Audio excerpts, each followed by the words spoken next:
il m'a été demandé de m'en tenir au concept et éventuellement à leur évolution.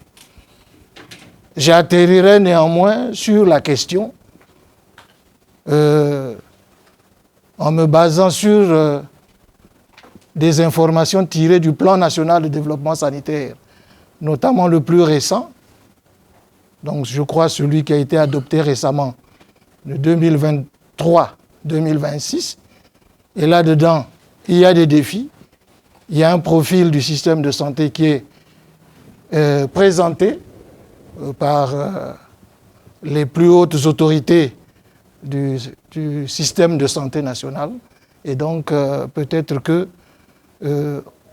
quand nous aurons fini avec la présentation, les questions pourront aller dans ce sens-là aussi. Mais je reste cramponné sur les aspects conceptuels. Alors, parlons donc de système de santé en Afrique. Je suis d'ailleurs heureux que ça ne soit pas les systèmes de santé, mais le système de santé en Afrique. J'aimerais faire remarquer que durant toute la présentation, nous considérons l'Afrique comme la région africaine de l'OMS. N'est-ce pas? Avec 47 États membres sur les 52, je crois, que compte le continent africain.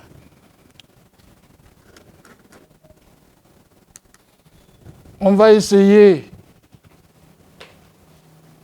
de faire une introduction, d'aborder l'aspect de la santé avant Alma-Ata,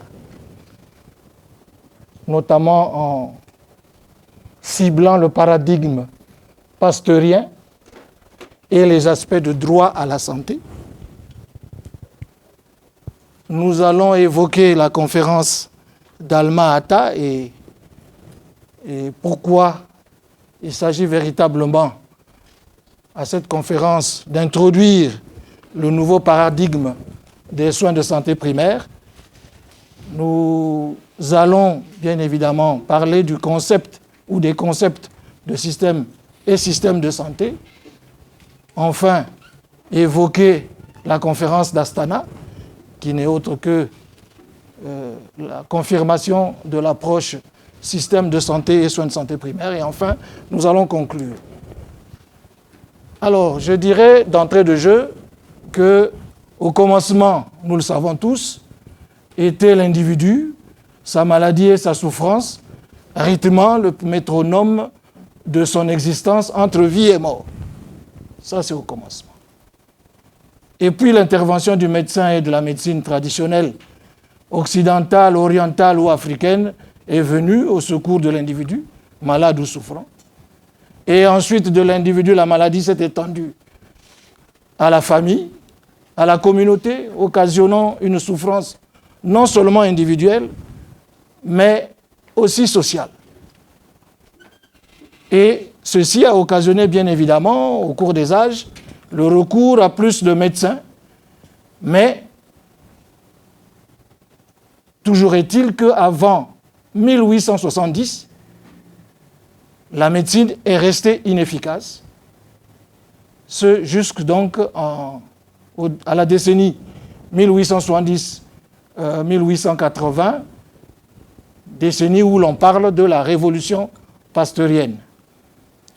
Et bien évidemment, ce qui nous concerne, c'est qu'au-delà de la maladie, les concepts complexes de santé et de systémique de santé seront évoqués. Alors, la santé avant Alma-Ata, et ici elle est caractérisée par le paradigme pasteurien. Qu'est-ce qui se passe avec ce vocable? Évidemment, à cette époque donc de Pasteur, il y a ce qu'on appelle le tremblement de terre pasteurien, parce que jusque dans les années 60-70, la santé est considérée comme un don de la nature ou de Dieu, et les micro-organismes émanent de la théorie dite de la génération spontanée. C'est-à-dire même les vers de terre, ils naissent comme ça, ils apparaissent eux-mêmes.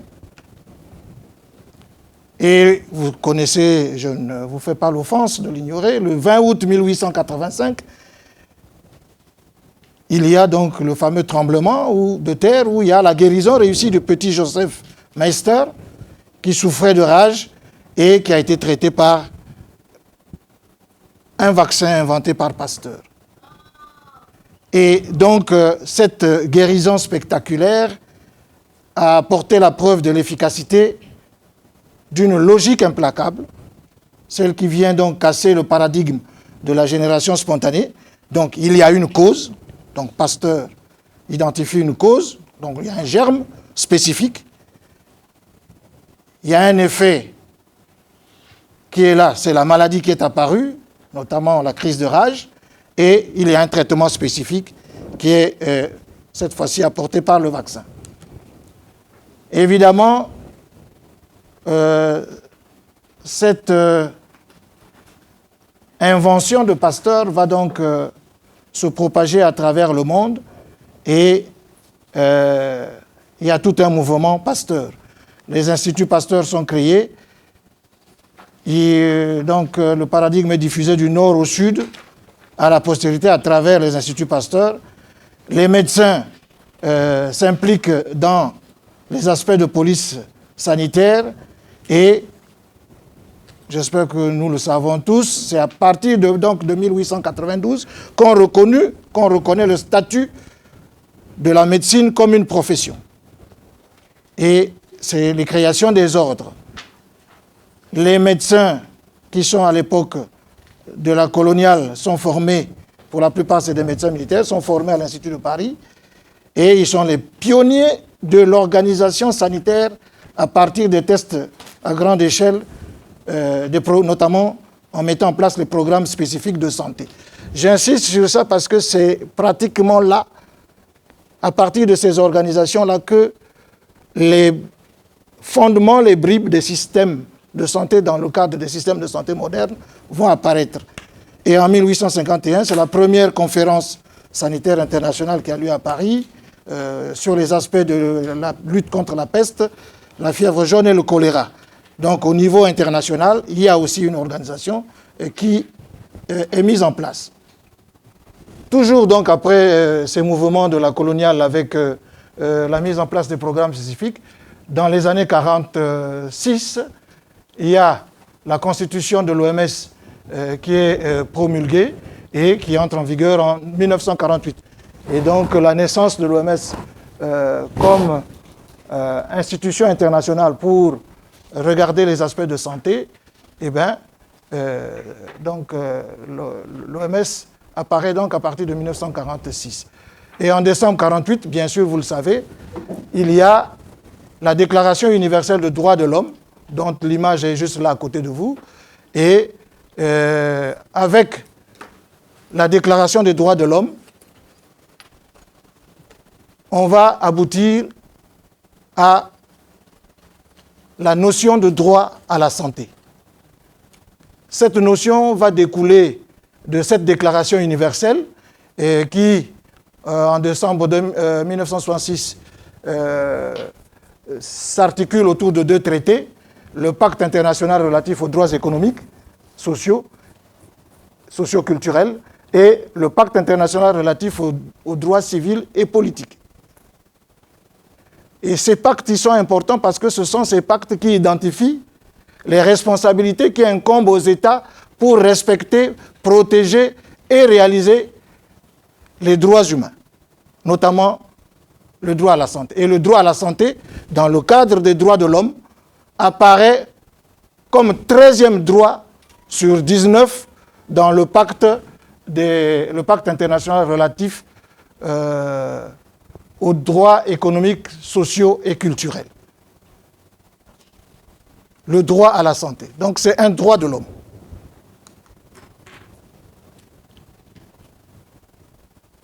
Donc toujours avant Alma Ata, donc en 1946, avec la constitution de l'OMS, la notion de santé apparaît. Juste pour vous rappeler qu'à cette époque, on n'adopte que la santé, c'est un état complet de bien-être physique, mental et social, et non seulement l'absence de maladie ni infirmité. Mais la constitution de l'OMS dit la possession du meilleur état, en alinéa 2, la possession du meilleur état de santé qu'il est capable d'atteindre constitue l'un des droits de tout être humain.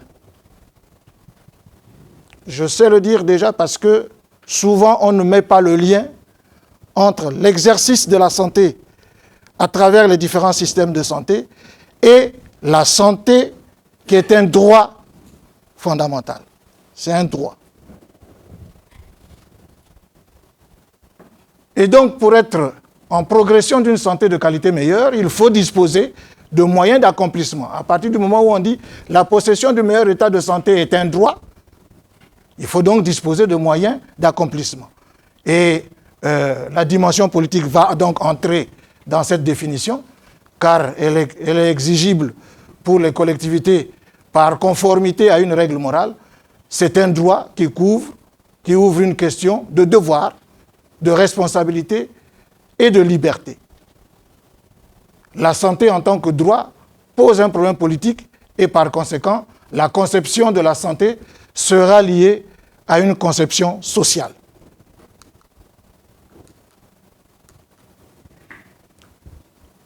Alors, quelles sont les mesures à prendre pour le plein exercice du droit à la santé? Alors, les mesures à prendre sont les suivantes. La diminution de la mortalité infantile ainsi que le développement au sein de l'enfant, l'amélioration de tous les aspects de l'hygiène du milieu et de l'hygiène industrielle, la prophylaxie et le traitement des maladies épidémiques, endémiques, professionnelles et autres, ainsi que la lutte contre ces maladies. La création de conditions propres à assurer à tous des services médicaux. Voilà les mesures obligatoires édictées aux États. Il faut assurer cela.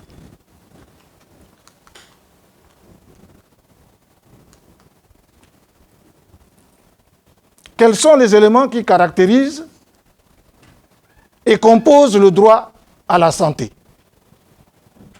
Il est fait obligation aux États de regarder les aspects de disponibilité. Il doit exister suffisamment d'installations, de biens et de services, ainsi que de programmes fonctionnels en matière de santé publique et de soins de santé. Donc, aujourd'hui, si nous disposons de structures ou d'infrastructures de soins et services de santé, c'est parce que c'est un droit et c'est une obligation, c'est une règle à laquelle on doit aboutir. L'accessibilité. Les installations, biens et services en matière de santé doivent être accessibles à toute personne. L'acceptabilité, les installations, biens et services en matière de santé doivent être respectueux de l'éthique médicale, appropriés sur le plan culturel. Et enfin, la qualité. Les installations, les biens et services en matière de santé doivent également être scientifiquement et médicalement appropriés et de bonne qualité. Une fois qu'on a dit ça, nous sommes dans les éléments qui caractérisent le droit à la santé. Alors, une fois qu'on a vu le paradigme pasteurien, nous avons vu la naissance de l'OMS après la Déclaration des droits de l'homme. Nous avons vu le droit à la santé qui oblige les États à avoir une certaine politique de développement sanitaire. Alors, nous allons tomber dans le vif du sujet d'aujourd'hui, c'est celui du concept de système et de système de santé. Donc, on parle de l'organisation des services de santé et on voit comment cette organisation des services de santé se traduit ou se caractérise en système de santé. D'abord, l'aspect système. Alors, je disais que le passage de la notion de maladie individuelle, qui par la suite s'échelonne à la famille, la communauté, le pays, puis le monde entier, appelle à une organisation des services de plus en plus complexe pour ce qui est de la prise en charge. Le concept de santé qui s'est ajouté. N'oublions pas que nous partons de la maladie ou de l'infirmité, mais on dit état complet de bien-être. Donc, le concept de santé qui dépasse celui de la maladie, qui s'est ajouté, a nécessité une structuration des éléments et conditions déterminant le maintien d'un bon état de santé. Il va de soi. Cela va sans dire. Et au fil des siècles, depuis la période antique, médiévale et contemporaine, cette organisation s'est apparentée à de véritables systèmes. Qu'est-ce que nous entendons par système? Si nous regardons toute la littérature que nous avons, le système, c'est un ensemble coordonné et dynamique comportant divers éléments reliés entre eux et qui interagissent, pouvant entraîner de ce fait même une modification progressive de ce système. Et souvent, parlant de système, parce que souvent on n'a pas l'image en tête, j'aime parler de ce que nous connaissons tous en santé, le système digestif, qui est un ensemble coordonné, dynamique, d'éléments reliés entre eux, depuis la bouche, l'œsophage, l'estomac, l'intestin et la sortie par les voies anales. Nous pouvons aussi parler du système cardiovasculaire qui est là. Nous savons quels sont les éléments de ce système. Ils sont là. Donc c'est un ensemble coordonné et dynamique. Voyons le système de santé. Pour l'OMS, le système de santé, c'est l'ensemble des organisations, des personnes et des mesures qui ont essentiellement pour but de promouvoir, de rétablir et de maintenir la santé. But, promouvoir, rétablir et maintenir la santé. Mais c'est perçu également comme une mécanique virtuelle, coordonnée, devant mettre de façon harmonieuse en interrelation ces différents éléments qui peuvent être appelés sous-systèmes. La terminologie de système est vieille, mais les systèmes de santé organisés sont relativement plus récents. Ils datent de moins de 100 ans, notamment de manière sur les systèmes organisés modernes, c'est 1940. Il s'agit donc d'institutions politiques et sociales coiffées par des valeurs et buts aussi bien nationaux qu'internationaux.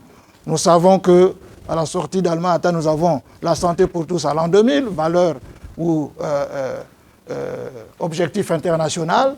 Nous avons les objectifs du millénaire pour le développement, nous avons les objectifs de développement durable. Tout ça, ce sont des valeurs et buts internationaux qu'au niveau du pays, nous avons nécessairement adoptés. Alors, quels sont les éléments du système de santé? Conceptuellement, il y a 6 éléments.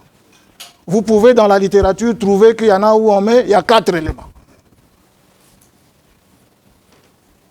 Mais je partage avec vous le fait que je retiens qu'il y a 6 éléments. Le premier élément, c'est la population couverte. Évidemment, sans population, on peut parler maladie, on peut parler santé.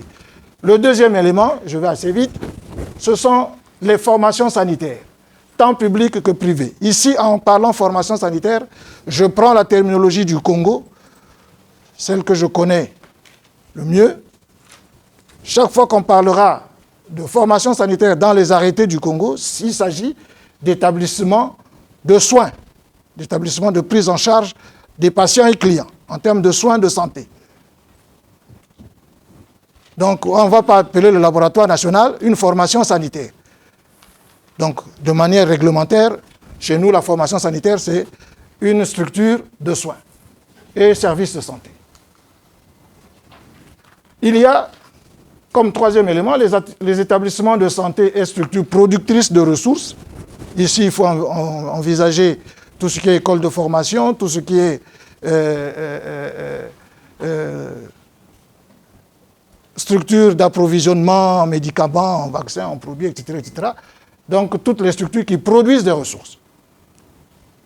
Ensuite, il y a les structures d'administration, donc comme quatrième élément, d'administration, de gestion et de coordination de l'action sanitaire. Donc, c'est le chapeau qui assure la coordination de cet ensemble. Comme cinquième élément, nous avons ce qu'on appelle les institutions d'aide à la prise de décision,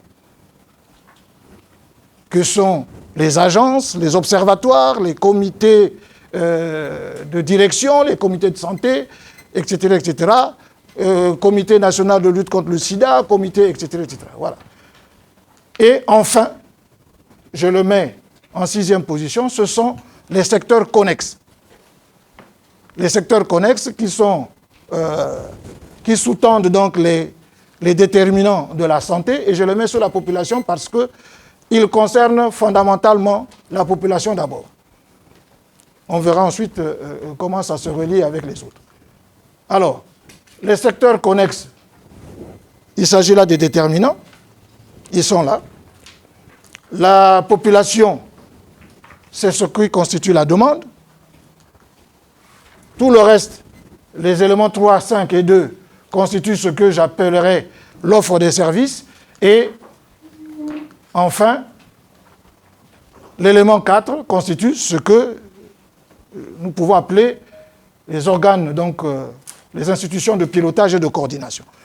Voilà, à mon avis, les 6 éléments, de par la littérature, bien évidemment, et de par les concepts retenus du côté de l'OMS et autres.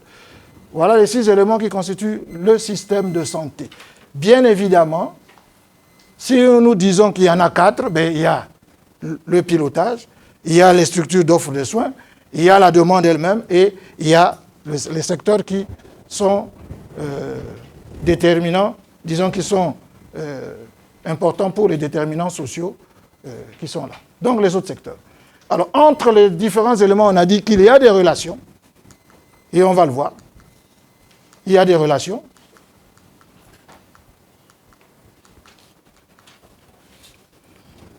Il y a des relations d'utilisation, c'est-à-dire la population qui est là, elle va bien se rendre au centre de santé ou à l'hôpital c'est une relation d'utilisation.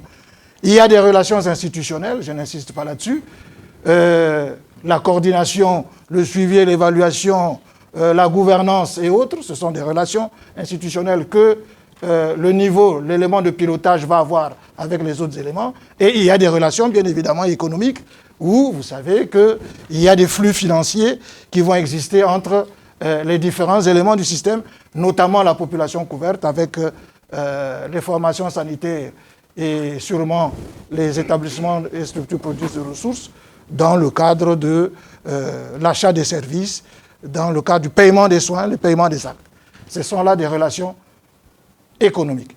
Et bien évidemment, quand on a dit qu'il s'agit d'un système coordonné, d'un ensemble coordonné, dynamique, il faut voir ceci comme un ensemble, une mécanique dynamique. Alors, si nous nous mettons sur l'angle de la pyramide de santé, eh bien, ceci qui est une structuration horizontale, ça correspond en fait en réalité à une organisation verticale de type pyramidal, échelonnée en 3 niveaux, central, intermédiaire et périphérique. Mais cette structuration pyramidale en 3 niveaux, ce n'est pas nous qui l'avons inventée. Il y a plusieurs pays, il y a plusieurs organisations qui sont organisées en 3 niveaux comme ça.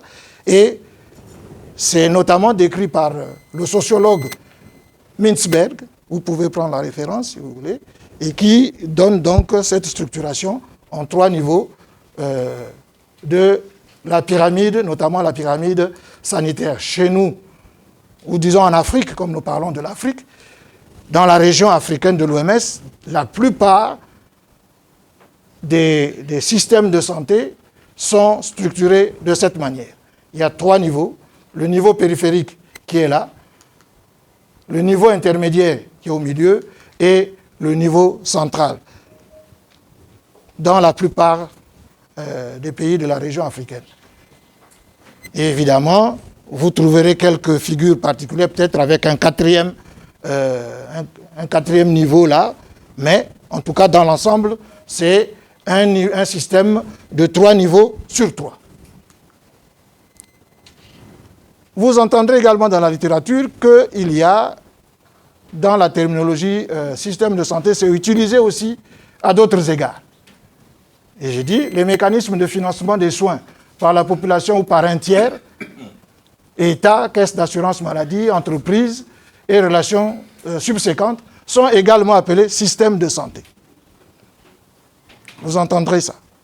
Et vous le verrez d'ailleurs. C'est une terminologie d'économie de la santé qui est là. Et ces systèmes de santé se composent de 4 éléments principaux. l'offre de soins, qui est constituée par des blocs de médecins généralistes, médecins spécialistes, des pharmaciens, hôpitaux, secteur privé, secteur public. Il y a l'autre composant qui est le financement, soit l'État, soit par les caisses d'assurance maladie publique, les mutuelles, les assurances. Il y a la demande de soins qui est détenue par la population, les salariés, les entreprises, les travailleurs indépendants. Et entre les différents blocs, il y a des différents flux, comme je disais tout à l'heure, flux de monnaie, flux de personnes et flux d'informations. Nous retrouverons dans la littérature qu'il y a à peu près 3 types de systèmes comme ça, systèmes de santé, basés sur les aspects de financement. Il y a ce qu'on appelle le type bismarckien, le type beveridgien et le type mixte. Et notons que tout cela relève fondamentalement de l'économie de la santé. Alors, tombons sur Alma-Ata, comme on a dit, le concept de santé depuis Alma-Ata jusqu'à Astana aujourd'hui. Alma-Ata 1978, c'est quoi? Juste pour un rappel, c'est le paradigme, c'est l'apparition du paradigme des soins de santé primaires. Je dis bien paradigme, parce que c'est un changement intempestif, c'est une révolution. Il s'agit d'une conférence qui s'est tenue donc à Alma-Ata au Kazakhstan en septembre 1978, et au cours de cette conférence, il y a eu des déclarations. Vous avez ici à côté l'image. Privilege to read to you. Ça, c'est l'image historique. Of Alma-Ata. Health, which is a state of complete physical, mental, and social well-being, are not merely the absence of disease or infirmity. Je m'arrête pour dire que la conférence déclare que les inégalités flagrantes dans la situation sanitaire des peuples, aussi bien entre pays développés et pays en développement, qu'à l'intérieur même du pays, sont politiquement, socialement et économiquement inacceptables. C'est des extraits, j'ai pris quelques extraits. Mais ça, c'est fort. Les inégalités sont inacceptables. Deuxième chose, l'un des principaux objectifs sociaux des gouvernements, des organisations internationales et de la communauté internationale, tout entière, au cours des prochaines décennies, doit être de donner à tous les peuples du monde, d'ici l'an 2000, un niveau de santé qui leur permette de mener une vie socialement et économiquement productive. Voilà les éléments, à mon avis, clés de cette déclaration. Alors, la conférence donne donc les buts des systèmes de santé. La conférence déclare qu'avec l'objectif de santé pour tous à l'an 2000, les buts des systèmes de santé sont une amélioration de la santé et l'équité en santé par des voies financièrement acceptables et qui assurent une utilisation la plus efficiente possible des ressources disponibles. Et la conférence déclare également que le chemin partant des ressources aux impacts en santé passe par l'atteinte d'un plus grand accès, ainsi qu'une couverture effective en intervention sanitaire, tout en garantissant la sécurité des prestataires et des patients. Voilà les buts des systèmes de santé. Quelle est la mission des systèmes de santé? La mission, c'est bien évidemment offrir à toute la population un accès équitable à des soins de santé acceptables et efficaces qui répondent de façon efficiente aux besoins de santé des individus et de la population. Mission. Les 6 piliers, toujours en rappel, concept des 6 piliers, qu'il ne faut pas confondre avec les composantes du système de santé. Malheureusement, ça arrive souvent. Les 6 piliers du système de santé portent sur de bonnes prestations de soins et services de santé, assurés selon leurs besoins, où ils sont voulus, quand ils sont voulus, et avec un minimum de gaspillage de ressources.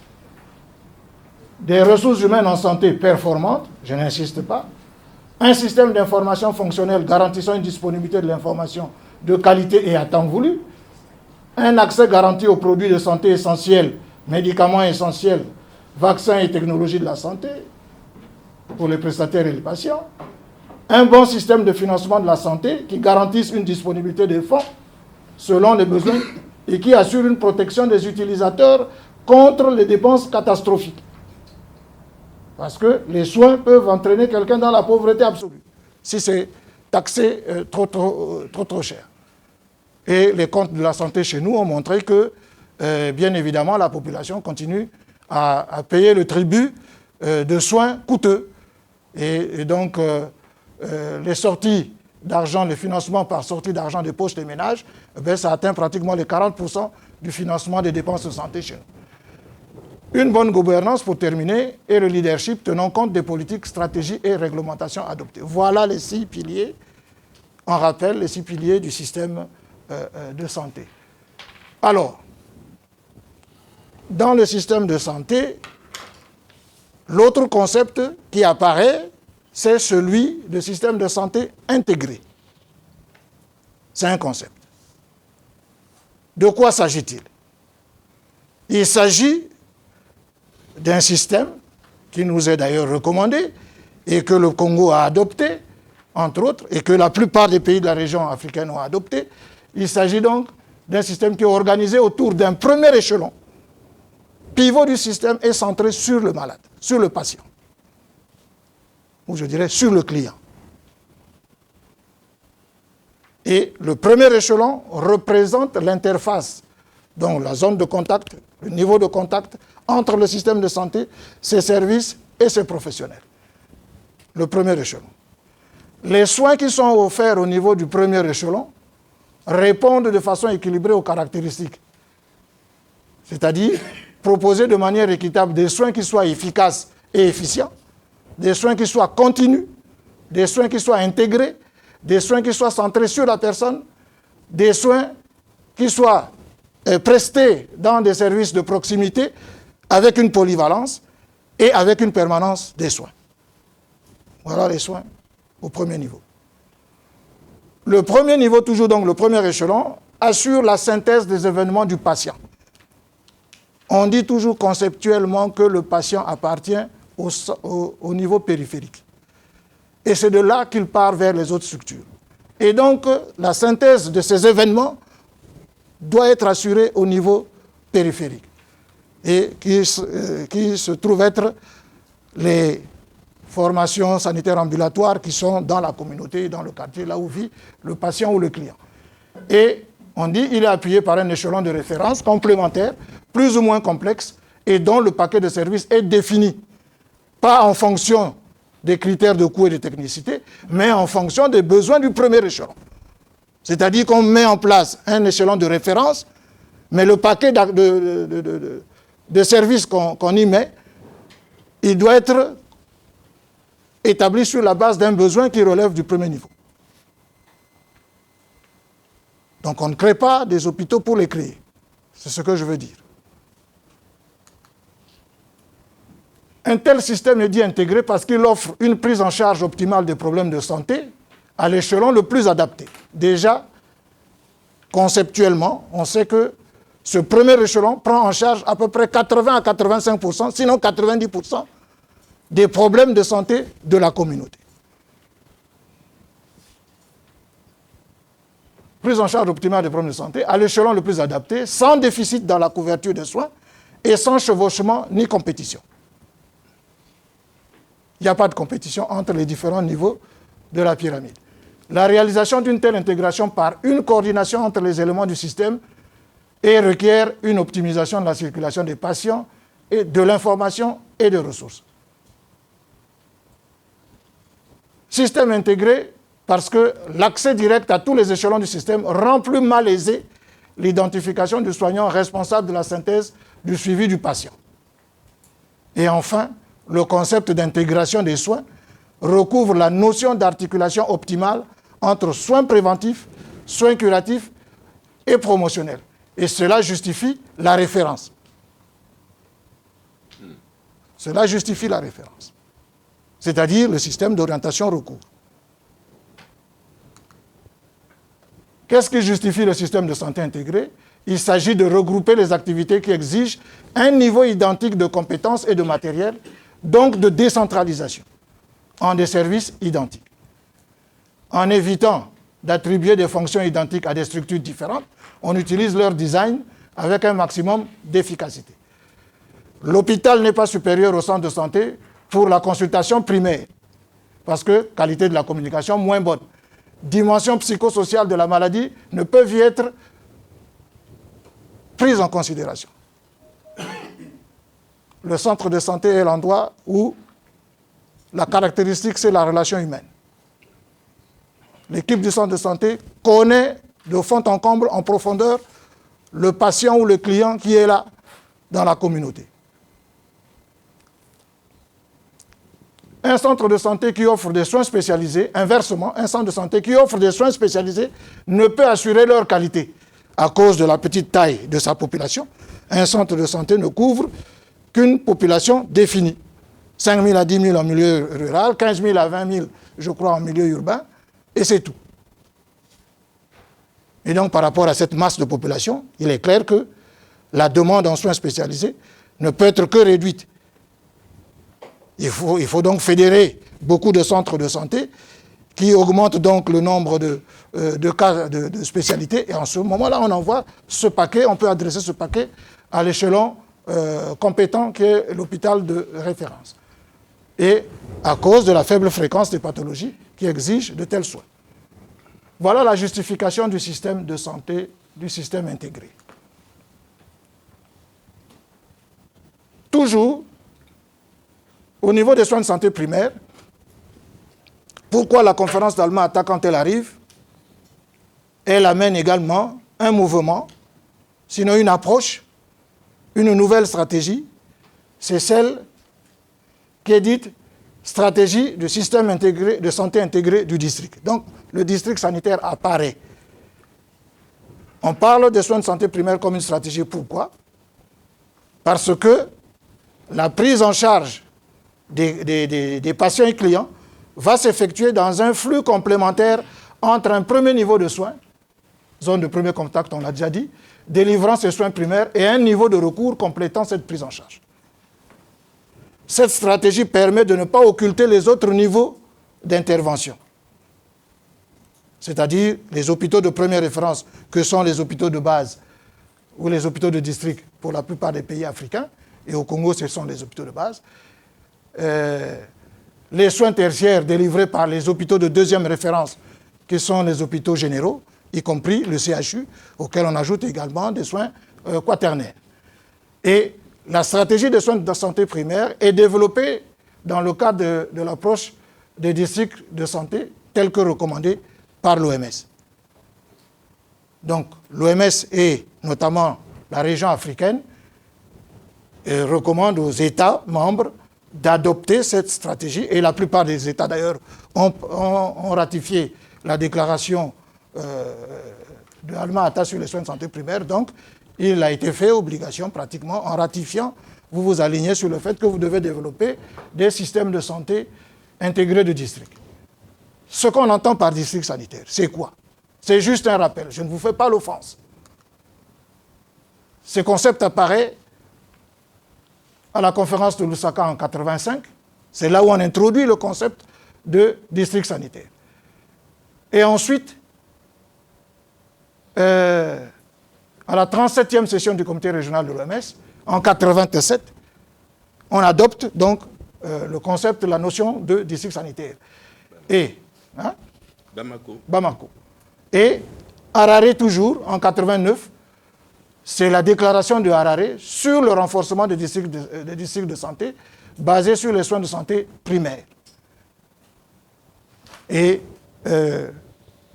la réunion régionale d'Harare en 1998 relative à l'opérationnalité des districts.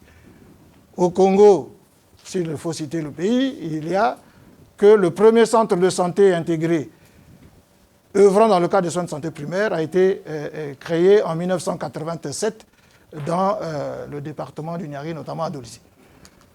Alors, qu'est-ce qu'on entend par district sanitaire, en dehors de cet historique?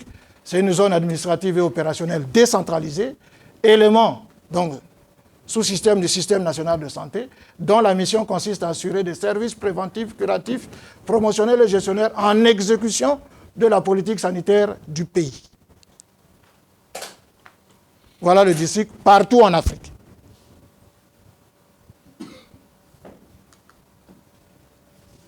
J'ai mis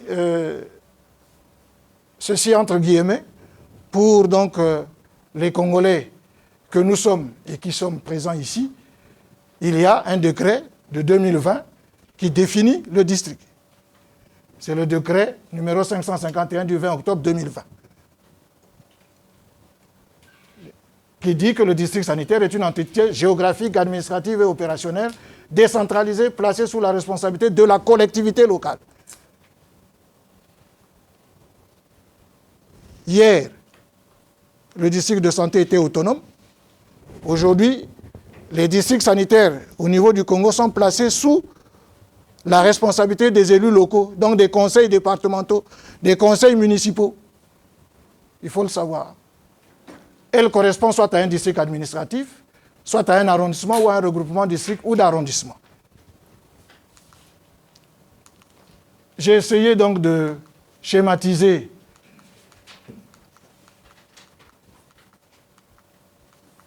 l'organisation administrative et opérationnelle donc de notre pyramide sanitaire, qui a une partie d'organisation administrative que nous avons avec les 3 niveaux, niveau central, niveau intermédiaire, niveau périphérique, et une partie opérationnelle, une organisation opérationnelle, qui est un sous-système de soins à 3 échelons. Je rappelle que dans les années 70-80, ce sous-système avait 7 niveaux. Il y avait des infirmeries, il y avait des hôpitaux régionaux, il y avait des dispensaires, et tout un tas de choses. 7 niveaux. Et avec le décret, donc 5... Des maternités. Voilà, des maternités isolées. Voilà. Des centres de puériculture. Donc 7 niveaux de structure. Et là, avec les nouveaux textes, notamment le décret 525-96 du 31 décembre 1996 sur la réorganisation du système de soins au Congo. Vous retrouverez le décret si vous le voulez. Il suffit de taper sur Google et puis vous rentrez dans le journal officiel, décret numéro tant, vous le trouvez, ça y est là. Je peux aussi le donner tout à l'heure en sortant à ceux qui veulent. Alors, ce décret, voilà, donne cette organisation pour le pays, mais retenons que la plupart des pays africains, de la région africaine de l'OMS, sont organisés de cette manière-là. Il y a un premier niveau de contact pour ce qui est opérationnel avec des formations sanitaires ambulatoires, là où on délivre des soins primaires. Il y a un deuxième niveau de soins qui est le premier niveau de recours, première référence, constitué par les hôpitaux de district. Là, on délivre donc des soins secondaires. Et il y a un troisième niveau de soins, ou dit encore deuxième niveau de recours, qui est constitué par les hôpitaux généraux, y compris le CHU. Souvent, la tendance est sortir le CHU des hôpitaux généraux. C'est un hôpital général. Un CHU, c'est un hôpital général. Je crois que tout le monde le sait. Voilà, qui a une convention, qui a contractualisé avec l'université pour certaines raisons. Voilà donc la pyramide sanitaire dans la plupart des pays, c'est comme ceci. Et au niveau du pays, donc du Congo, voilà, je vous ai mis la district de santé dans un rectangle en rouge qui prend le niveau périphérique du côté de l'organisation administrative et les 2 premiers niveaux de soins, donc 2 niveaux sur 3. C'est ça qui constitue l'organisation administrative et opérationnelle du district de santé, et tout ceci géré par une équipe de gestion. Voilà. Et donc, j'aime souvent dire que quand dans un pays, il y a un décret signé par le président de la République qui dit que le pays doit être organisé comme ceci, eh bien, c'est un crime de lèse-majesté que de ne pas faire ça. De ne pas s'organiser comme ceci. C'est être hors la loi. Le premier niveau fait des soins ambulatoires. Il réfère au deuxième niveau quand le plateau technique ou la compétence technique de ce niveau ne permet pas d'assumer ses soins. Il réfère au deuxième niveau qui lui fait des soins secondaires. Quand son plateau technique ne peut pas faire face à ses soins, il réfère au troisième niveau de référence qui est l'hôpital général ou le CHU, appelez-le comme vous voulez. Voilà donc le concept tel que défini par le décret présidentiel au Congo et tel que défini par la plupart des textes au niveau de la région africaine. Je terminerai par évoquer Astana. Je n'insiste pas énormément sur Astana. La conférence d'Astana se tient 40 ans après celle d'Alma-Ata sur les soins de santé primaires. Et à cette conférence, je crois que Jean-Claude Mouboussé est là. Il est là. Oui, c'est lui. L'équipe du Congo a été conduite par le cabinet avec le docteur Mouboussé qui est là. Et je conclus en disant que à Astana, on maintient les soins de santé primaires. On dit maintenant plus que jamais. On maintient. Donc, tout ce qui est conceptuel sur le plan du système de santé intégré, ça reste valable. Sauf que ici, on insiste sur certains éléments. Le premier, c'est satisfaire les besoins sanitaires des populations à travers les mêmes soins. Ça reste d'actualité. Deuxième chose, on prend en compte les déterminants de la santé au sens le plus large, y compris les nouvelles technologies de l'information, la cybernétique qui est là et toutes ces choses.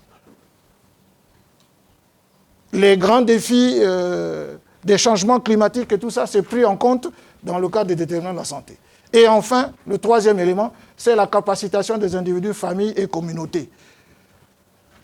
Ça a toujours été avec les aspects d'autodétermination et d'autoresponsabilisation des populations qui participent à la gestion des soins, mais ici, on insiste, c'est la troisième composante. Si hier, la participation communautaire était un élément de la définition des soins de santé primaire, aujourd'hui, ça devient véritablement une composante. À l'opposé de Alma-Ata, où il y avait 8 composantes, plus une 9e que le Congo a ajoutée, n'est-ce pas? La 9e composante porte sur les statistiques. En 78. Ça veut dire que les statistiques depuis 78 et le système d'information posent toujours problème jusqu'à ce jour. Pour que depuis 78, on commence à parler de ça. Et donc, ici, tous ceux qui vont parler soins de santé primaire sauront qu'il y a dorénavant 3 composantes. Donc, ce sont les 3 là. L'accès à un paquet de soins et services essentiels de qualité, etc., etc. L'utilisation des autres secteurs, donc la multisectorialité, et enfin la capacitation des individus, familles, pour leur donner la gestion de leur santé, donc ils sont sujets en même temps et objets en même temps. Alors, le professeur avait dit qu'est-ce qu'il en est exactement au Congo. Là, j'ai terminé la partie des concepts de système et de système de santé en Afrique. Mais je me suis dit, il faut quand même montrer qu'il y a une analyse qui a été faite au Congo. Donc, sur la base des concepts que je venais de présenter, sachant que le pays a développé sa politique nationale de santé sur la base donc, de ce système régulé par les différents textes que nous avons évoqués, on dit le Congo a opté pour le système de santé intégré du district depuis 1990 d'ailleurs, à Dolisie, et Jérémy Mouyokani sait que je suis le premier médecin-chef du premier district sanitaire du Congo. Donc on est là depuis... Il n'y a pas que Mouyokani qui le sait. Oui, oui. Et au Congo, on sait que chaque district sanitaire est divisé en aires de santé. Il y en a 52 au total, et le décret 2020-551 du 15 octobre 2020 définit le fonctionnement du district de santé. Ça, c'est pour ce qui est du système de santé intégré du district. Pour le reste, pour l'ensemble du système, aussi bien organisation administrative que organisation opérationnelle, voici ce qui ressort du PNDS. Et donc, ce PNDS a été adopté au plus haut niveau par les plus grandes instances sanitaires du pays. Et on dit que le système de santé est très dépendant du niveau central par faible niveau de décentralisation. En outre, il se caractérise par une part non négligeable des programmes verticaux et d'une faible capacité en promotion de la santé. Là, nous sommes dans la mise en œuvre. N'est-ce pas? On n'est pas dans le concept là. Donc, j'évoque ça pour que vous sachiez que je n'ai pas analysé, moi, la mise en œuvre. Et donc ici, on dit, part non négligeable des programmes verticaux et faible capacité en promotion de la santé. Le profil du système de santé de la République du Congo est de type district sanitaire, c'est-à-dire conçu pour offrir des soins de santé primaires à la plus grande partie de la population. Mais paradoxalement, les priorités politiques et les ressources sont tournées essentiellement vers les hôpitaux généraux qui reçoivent moins de malades, arrivant souvent à des stades critiques, généralement à cause des retards à la consultation. L'offre de soins au Congo est essentiellement concentrée dans les zones urbaines, de même que le personnel qualifié de santé. L'offre de soins n'est pas adaptée aux personnes âgées, surtout dépendantes, faisant généralement l'objet de comorbidités. Le développement des soins du secteur privé en plein essor demeure moins régulé et contrôlé.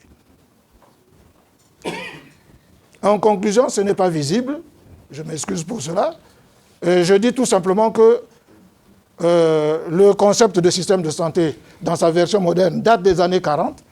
Donc vous trouverez la notion, même dans le Moyen-Âge aussi, peut-être, mais de manière organisée, c'est des années 40. Après l'adoption des soins de santé primaires en 1978 et la stratégie de soins de santé primaire dans le cadre du SIC, le concept n'a pas fondamentalement évolué jusqu'à la conférence d'Astana. Le concept n'a pas évolué. Il est resté pratiquement le même. Gestion d'un système de santé intégré. Tout ce qui se conçoit bien, on le dit souvent, s'énonce clairement, et les mots pour le dire viennent aisément. Et moi je dis que tout ce qui se conçoit bien, il manque le bien, s'énonce clairement, et les opérations pour cela se font aisément. Et les soins de santé primaire, on en parle depuis 40 ans, mais je cite également quelqu'un qui n'est pas contemporain et qui a dit qui voulait paraphraser, car celui qui n'établit pas d'abord ses fondations, donc ceux qui construisent les maisons, n'établit pas d'abord ses fondations, pourrait le faire ensuite s'il dispose d'une grande vertu. Encore que la chose dût embarrasser l'architecte et menacer l'équilibre de l'édifice. C'est Machiavel, 1500 et quelques. Donc, si nous avons des systèmes de santé basés sur le système de santé de district et la stratégie de soins de santé primaire telle qu'on l'a dit à Astana, eh bien, si nous mettons la priorité sur le niveau primaire comme pivot de tout l'ensemble, à ce moment-là, nous aurons construit en commençant par les fondations. Mais si nous faisons autrement, alors il faut être de grands architectes pour arriver à équilibrer cela. Je dis et je vous remercie.